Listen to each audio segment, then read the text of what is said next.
इस screen cast के अंदर हम ये देखेंगे कि माइक्रोसॉफ्ट एक्सेल डैशबोर्ड्स बुनियादी तौर पर होते क्या हैं। एक और चीज़ हम देखेंगे कि नॉर्मल रिपोर्ट्स और डैशबोर्ड्स के बीच में क्या डिफरेंस है।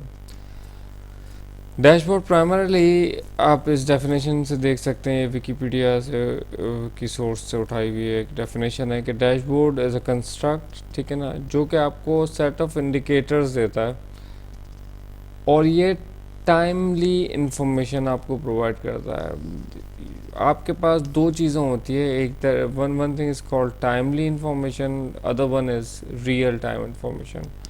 When we say real time से मुराद ये होता है कि जैसे अगर आप किसी बैंक में जाते हैं और वहाँ अपना एटीएम स्वैप करते हैं तो वो डाटा फौरी तौर पर आपके बैंक के डाटाबेस के अंदर अपडेट हो जाता है। That is real time application के जैसे आपने काम किया उसका एक्शन परफॉर्म हो गया। On the other hand timely से मुराद ये है कि टाइमली वीकली रिपोर्ट भी टाइमली हो सकती है, मंथली रिपोर्ट भी टाइमली हो सकती है, एनुअल रिपोर्ट सेमी एनुअल भी आपकी भी टाइमली रिपोर्ट्स हो सकती हैं, ठीक है ना। इसी कंस्ट्रक्ट को आगे बढ़ाते हुए बिजनेस डैशबोर्ड से क्या मुराद है कि हमारे पास जिस तरह से वहाँ पर सेट ऑफ इंडिकेटर्स थे, यहाँ पर सेट ऑफ बिजनेस इंडिकेटर्स की हम बात कर रहे हैं, और जो रियल टाइम या करंट इन्फॉर्मेशन, वही वाली बात कि करंट से मुराद ये है कि आप पिछले वीक की भी हो सकती है, पिछले मंथ की भी हो सकती है, जबकि रियल टाइम एग्जैक्टली फौरी आपके सामने उसका रिजल्ट आता है।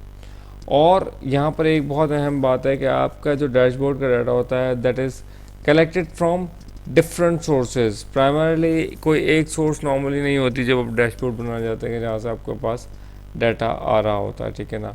और फाइनल जो इसमें कमेंट है कि this should be on one single paper और वन सिंगल स्क्रीन। जब हम डैशबोर्ड क्रिएट करते हैं, अब तक हम जितनी भी एक्सेल में रिपोर्टिंग करते आए हैं तो वो रिपोर्ट्स क्रिएट होती थी, ठीक है ना। रिपोर्ट्स बुनियादी तौर पर क्या होता है कि documents that contains data normally displays the data into its entirety और does not lead result reader to a result. इसका मतलब ये है कि सबसे पहली बात तो ये है कि रिपोर्ट्स डाटा कंटेन करती है। दूसरी बात यह है कि डाटा इतनी तादाद में होता है कि आम यूज़र के लिए उसको जो इंटायरिटी में ही उसको देख सकता है, और तमाम का तमाम डाटा उसके सामने डिस्प्ले हो रहा होता है, और नॉर्मली लीडर को किसी डिसीजन की तरफ लीड नहीं करता। जबकि ग्राफिकल जो डैशबोर्ड्स हमारे होते हैं वो ग्राफिकल होते हैं, इंस्टेड ऑफ डाटा नंबर्स की जगह ग्राफिक्स ज़्यादातर मौजूद होता है। और अगेन नंबर्स भी जहाँ मौजूद होते हैं वहाँ पर आपके पास ट्रेंड्स, कंपैरिजंस, एक्सेप्शंस, इस तरह की चीज़ें आपके पास हाईलाइट होती है।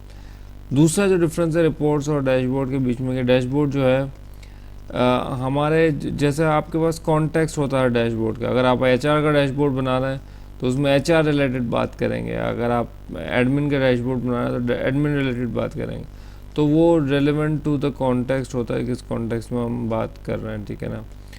अच्छा, तीसरी बात यह है कि जो कि बहुत ही अहम भी है और इम्पोर्टेंट इस सेंस में है कि यूज़र को बड़ा ख्याल रखना चाहिए कि आप जो है अपने डैशबोर्ड के थ्रू मिसलीड भी कर सकते हैं किसी को। तो हमेशा आपको जो ट्रांसपेरेंसी का ख्याल रखना चाहिए, जो डाटा आप प्रोवाइड करें उसमें मिसलीडिंग का फैक्टर ना हो और प्रॉपर आपके पास डाटा रिप्रेजेंट होगा।